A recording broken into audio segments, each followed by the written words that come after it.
All right. This story was told by Rabbi Gorevich, if I'm not mistaken, Rabbi Shmuel Gorevich from France. The story must have happened, 50 years ago. 50 years ago. And the story goes like this. 50 years ago, 40 years ago. He has a Chabad house, and I think the Chabad house is in Nice, in France. Anyway, all sorts of people come to the Chabad house, and a young man came to the Chabad house that was a very handsome young Jewish man, and he was, a little bit in television or whatever.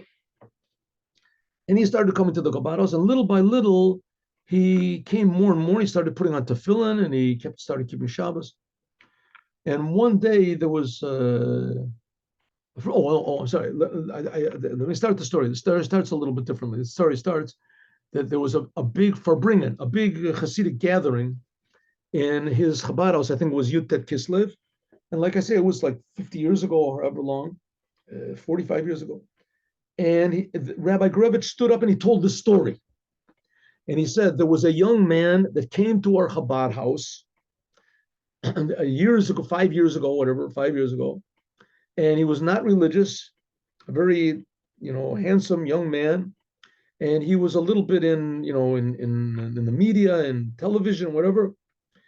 And he came to our Chabad house, and he was totally not religious Jew. And he, little by little, he started to become observant, and he put on tefillin, and he kept Shabbat. And one day he stood up and he said that I have good news. I'm going to get married. Now, Rabbi Gorevich is telling this story, right? And there's maybe 200 people sitting there, and they're all, they all made l'chaim, and they're all in a good mood. They said, I want to tell you this story. So, and nobody knew who this young man was.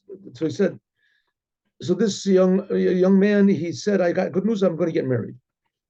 Everybody said, oh, mazal tov, mazal tov. So Rabbi Gorevich said, I understand the French, the French way. So I said, tell me, is this young lady, is she Jewish? She said, no, she's not Jewish.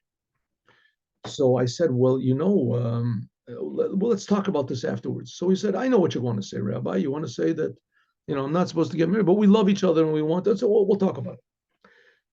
So he said, afterwards, I tried to explain to him that it's not a good idea and that he shouldn't do it, and that in the end he's going to regret it. And that, so he said,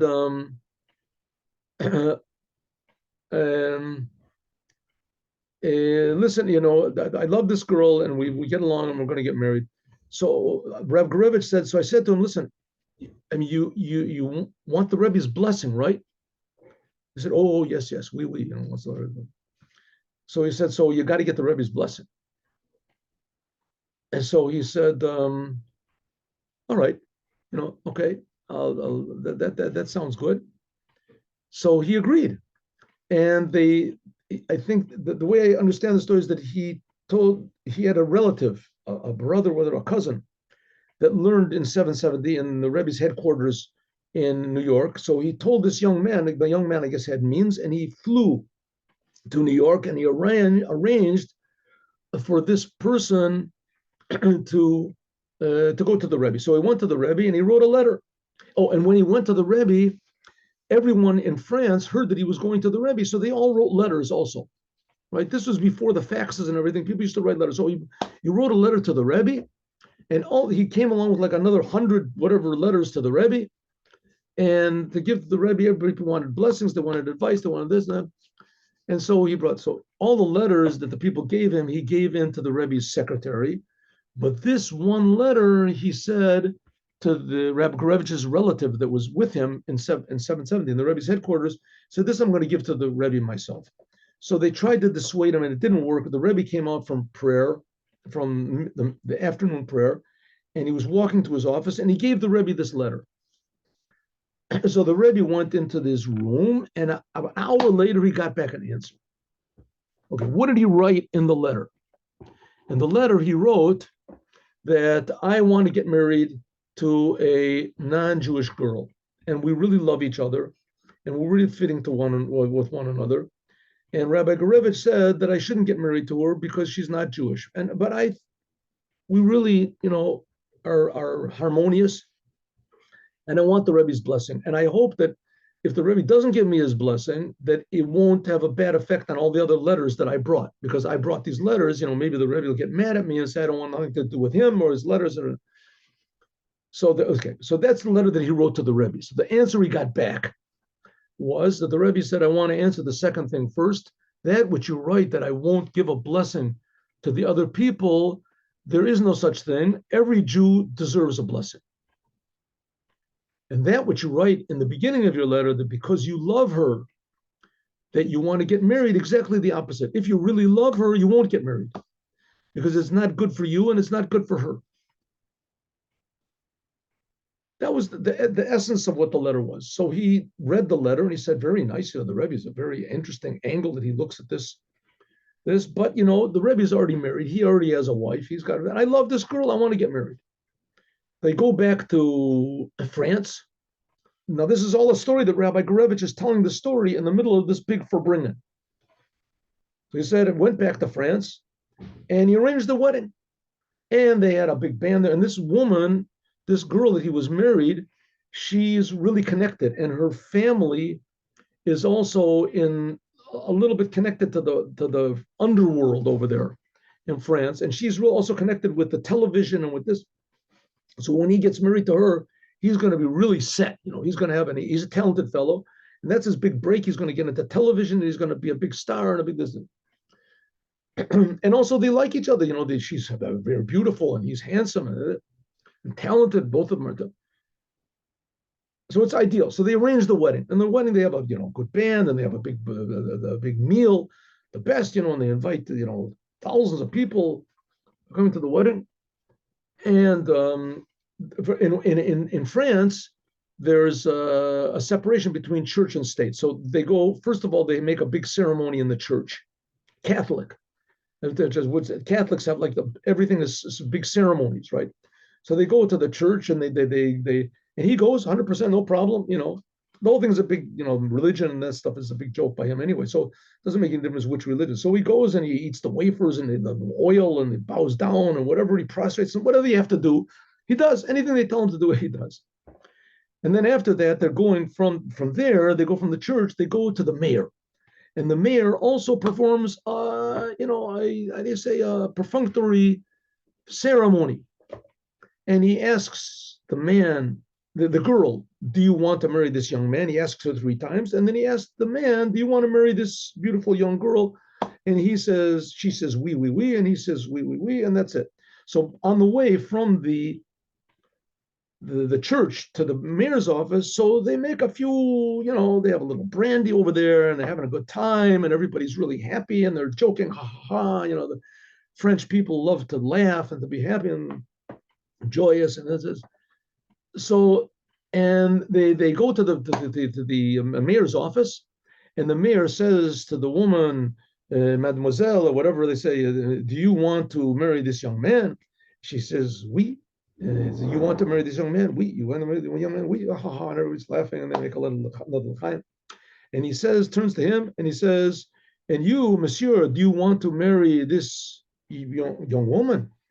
And suddenly he says that he just, his whole complexion changed and he didn't answer. And the mayor repeated, do you want to marry this young woman? And he said, no. So people thought maybe it was a joke, a bad joke or something like that. So they said, sort of laughed, And the mayor didn't exactly know what to do, but he's got his procedure, so he has to do. So he said, young man, do you want to marry this young woman? And he said, no. Said, do you want to marry this young woman? He said, no. And a tremendous fight broke out. All of her family wanted to tear him apart, and his friends protected him. So there was this big whole ruckus broke out on the whole thing. Somehow or other, he slipped off his tuxedo and he slipped out from the whole crowd, and he caught a cab, went home, got his credit card and his passport, took the first plane out, and eventually ended up in America, got in America. And when he got to America, immediately he wrote a letter of apology to this girl, and he with a check, he said, I'll pay for the whole thing. I'm really sorry. You see that I'm not a stable person. It's a good thing that I didn't get married to you. and and would have worked out. And I realized that it would have been for your disbenefit because I'm a person that has anxieties and I'm a schizophrenic and did all these things. And finally, however it was, he stayed in hiding until he found out that she got married, and she got married, had a child, whatever it is, and then he came back, and said, and that young man came back to the Chabad house, and I asked him what happened. Why is it that he was willing to go to the church and do all the the what was it called, the genuflections or whatever it's called, anyway, the bowing down and this, and do all the rituals in the church, which is idolatry, the religion of religion, terrible. And all of a sudden he said no, he didn't want to get married. What happened? So I asked him why. What caused him to say no? So he said, believe me, Rabbi, I wanted to get married to this girl. But when we're in the mayor's office, when the mayor asked me, suddenly I saw standing in front of me the Lubavitcher Rebbe. And he was really standing, and I thought maybe it was, just like an image, an apparition or something like that. But I saw the Rebbe was really standing there, and he was looking at me. And I just couldn't say yes.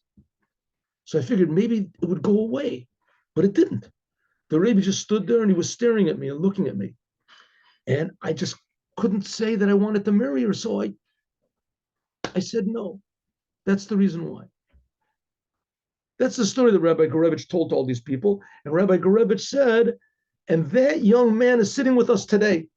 He became a totally religious Jew and he got married and he's sitting with us today. And if you would like to let him stand up, and nobody stood up.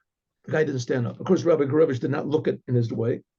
So Rabbi Gorevich realized that it was a big mistake. He embarrassed this guy in front of everybody. So he just went on. The next day, Rabbi Gorevich called up this young man, said, listen, I want to apologize. I'm sorry. I didn't mean to put you on the spot. Said, believe me, Rabbi, you didn't put me on the spot or anything. So then why didn't you stand up? He said, because I couldn't bear to relive that experience again. I couldn't bear to remember and to relive that awesome experience. It was so frightening and awesome that I couldn't relive it. So we see that sometimes the difficulties, the Rebbe threw this fear on him, and then all of a sudden caused him to realize, who am I? What am I? Another person would say, okay, so let him stand in front of you. The rabbi's got nothing better to do than come over here and appear for him. So let him do what he wants. No, suddenly he realized, I'm a Jew. This man is the essence of Judaism, and Judaism is not reward or punishment. It's truth. And I can't go against the truth. So should it be to all of us that everyone in the world will see the truth in a good way, in a happy way, in a positive way. And it'll be a wonderful Shabbat with Mashiach now. God bless you all. See you all on Sunday, 8:15 in the morning. Thank you very much. Thank you very much. My pleasure. Shabbat shalom. Good Shabbos. Thank you. Good Shabbos.